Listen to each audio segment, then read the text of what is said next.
Ahoy fellas, Frankie Day, back again on YouTube. This evening YouTube I have an inbox review for Chancellor now through North Wales across the pond.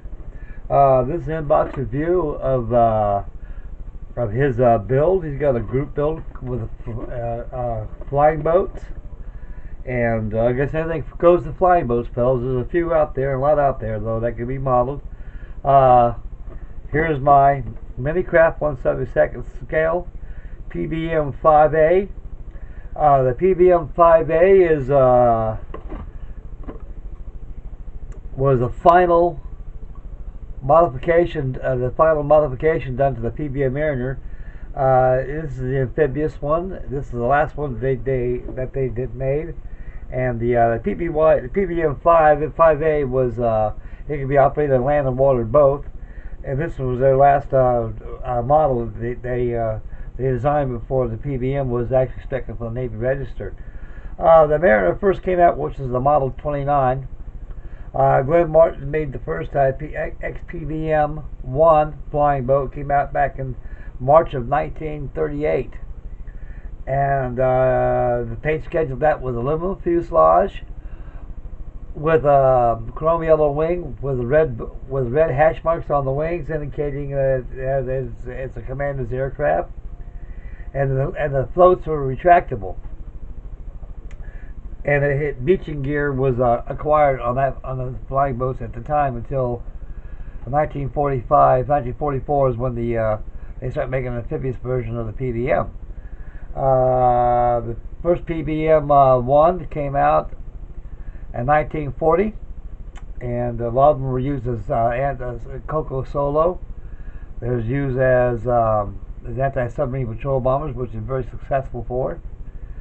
And they had this share of problems. PBMs were known to have a lot of fuel cells, Merlin cells, which were rubber inflated gas cells, which gave gasoline tank cells. And these cells acquired this flying boat with a large range. The range on the PBM was 5,000 miles.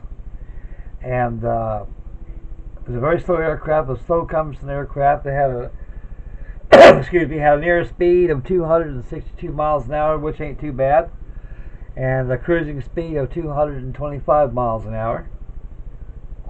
And it was powered by two Pratt & Whitney R2800 horsepower engines, and that does that. And the Mariner was stricken for the Naval Register as late as 1958, and the P5M Mariner came in, and it was its successor.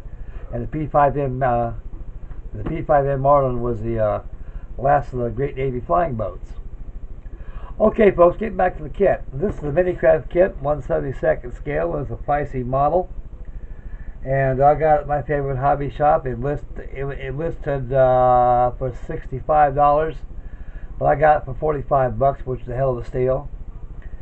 And has all new tooling kit, which I am not too familiar with this kit. I just bought this about a couple of months back, and I opened it up once. This is the second time I've opened it up, and the parts to it is very exceptional.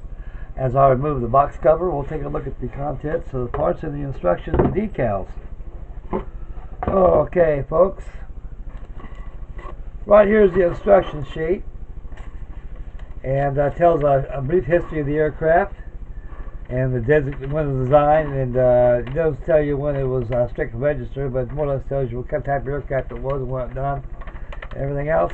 And right here is your parts list right here. It has your fuselage on your sprues. You got your fuselage and miscellaneous parts right there. And I guess the shaded area right here is probably either optional or don't use at all, discard. This sprue number 2 contains the horizontal stabilizer, the vertical stabilizers, and various parts of the aircraft. The SW anti-submarine magnetic protection gear, and here is the decals. Decals are pretty good. They're not, I don't think, a Scale Master. They're MiniCraft models. The decals are pretty good, folks. They look very, very well represented. And I'm going to paint this all navy blue. It ain't going to be intermediate sea blue and non-specular sea blue with white undersides, as most PBM Mariners were noted for. This is going to be the late war version. This is going to be probably around the Korean War. This is going to be all sea blue, the same color as my first 86 Sky Raiders I done on Jake's carry aircraft group build. Okay, we bypassed the decals there, folks, and sprue number 2 has the props. Looks like the welds for the Bombay doors. The Bombay doors were actually, folks, were internal stores. They're nestled underneath the engine nacelles, and the engine nacelles that opened them was their bay doors, where they carried mines and bombs, where they used whatever sortie they flew. So getting back to the instructions right here, it tells you before in the beginning of this and that, and like all instructions, it's bilingual. And you got exploded views, and you got your plastic sprues here. Shows you the parts for the plastic, for your clear parts, and it has the call out numbers and everything for your interior details. The interior details are pretty well represented here, and for all you guys who are not with photo etch, this airplane being a good candidate for that. So I'm not too keen on photo etch stuff. It's just a gimmick right there, and it's something to suck in for more money. But if you're out there for enthusiasm and you want to be out there as an enthusiast and a connoisseur towards the hobby, nothing wrong with that. It's great. Sometimes I welcome a little photo etch once in a while. That's mostly welcome to my modeling bench. Okay, we'll go on page 2 right here. It shows you the radio and the radar officer, and also the navigators. All there. They got your bus panels right there, and you got the chairs right there, and you got your wheel well, which fits on both sides of the fuselage.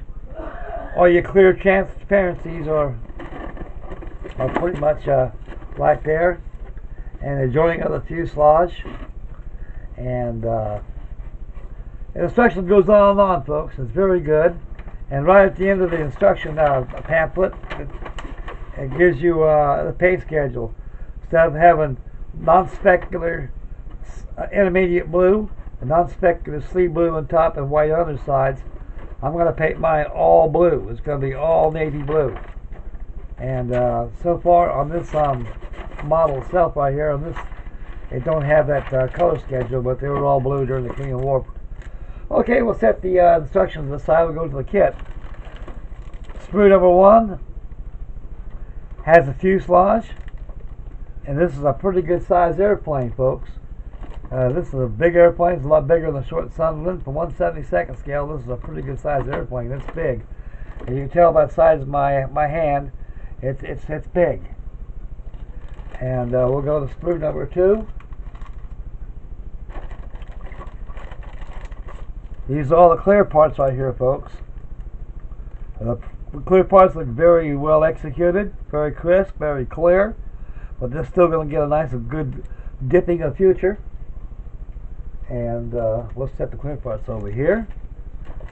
Okay, the third sprue right here. You got 3 or 4 sprues here.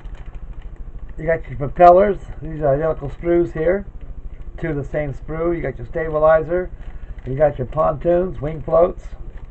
And see, like me right here, this is your framework inside your engine nacelle where the Bombay's at. Maybe this kit probably gives you bombs or mines. We'll find out as we go through it, folks. I really didn't review the kit that much when I first opened it up. That's pretty much an odd with the detail. And sprue number 6 right here. You got your bottom of both wings, port and starboard wings. Here's where your Bombay's at, folks. Bombays will try to open and drop their torpedoes and drop their mines wherever they use. Countermeasures as well. The aircraft comes with ailerons and flaps, and this is the top of the horizontal stabilizer. And we'll put that sprue to the side. Lastly, sprue 7. We got the vertical stabilizer, the rudder. We got the float struts on there. Looks like you got optional for your nose turret. And see, like me, you got your exit doors, and also your emergency doors. Very well executed kit. It's going to be a fun build, folks. And lastly, sprue number 9 is the center section of the top wing, top sections of both port and starboard wings.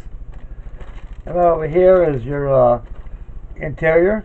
Here's your wheel wells right there, real good. If you paint a chromate green, give it a wash.